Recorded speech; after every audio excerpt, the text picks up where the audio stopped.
Pourquoi les croyants doivent-ils vivre les fesses entre deux mondes?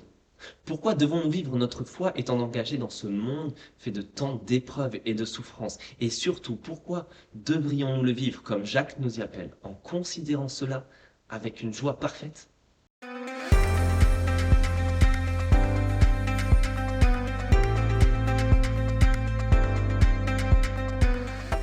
Si les croyants, comme nous l'avons vu la semaine dernière, appartiennent à un monde qui passe, ils appartiennent également à un nouveau monde qui démarre.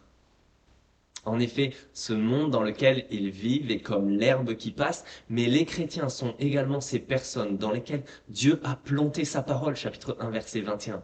Ils sont comme les premiers fruits, les prémices du nouveau jardin de Dieu, chapitre 1, verset 18, qui attendent d'ailleurs les dernières pluies pour la récolte et la moisson, chapitre 5, verset 7. C'est d'ailleurs peut-être ce nouveau peuple de ce nouveau monde que Jacques a en tête lorsqu'il appelle les croyants de l'église de Jérusalem, qui sont dispersés au chapitre 1, verset 1, comme étant les 12 tribus dispersées. Parce que dans la conscience collective, à l'époque, cette appellation faisait référence au peuple de la fin des temps. Ce peuple qui allait être renouvelé et restauré par Dieu, qui vivrait d'ailleurs l'accomplissement des 3 ans et demi de sécheresse vécue par Élie, auquel Jacques fait référence au chapitre 4, verset 17. Ce temps vécu par Élie qui n'était qu'un prototype du temps de la fin. L'Église vit donc entre deux mondes. Elle vit les derniers jours d'un monde qui passe, mais vit également les premiers jours d'un monde qui démarre, comme étant d'ailleurs les premiers fruits, les premiers plans d'un nouveau monde, d'un nouveau jardin instauré par Dieu.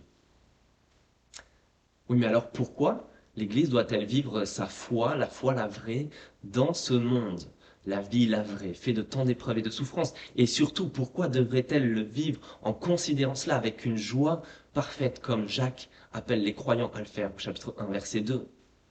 Et bien justement parce que, je ne sais pas si vous avez remarqué dans ces premiers versets de sa lettre, Jacques semble nous dire que cela crée une sorte de cercle vertueux pour la foi.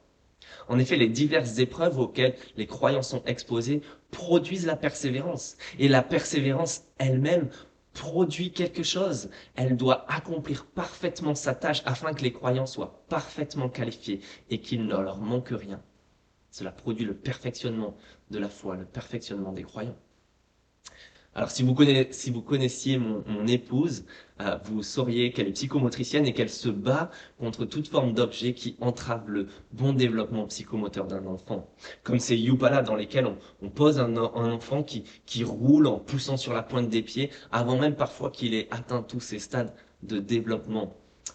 Qu'il ait appris à passer de la position de couché, à se rouler, à se retourner, à pouvoir se mettre assis, à tenir assis, à pouvoir se mettre à genoux, mettre une jambe au sol, à pouvoir se mettre debout et marcher. Parce que les épreuves sont pour la foi, ce que les épreuves sont pour le développement d'un enfant. Ils mènent à la croissance, à la maturité, au développement, au perfectionnement. Et c'est ce que Jacques a en tête et veut pour tout croyant. Le perfectionnement de la foi, la vraie. Alors comment vivre le perfectionnement de la foi, la vraie, dans la vie, la vraie? C'est ce que nous verrons dans les 2 prochaines semaines avec la prière et la parole.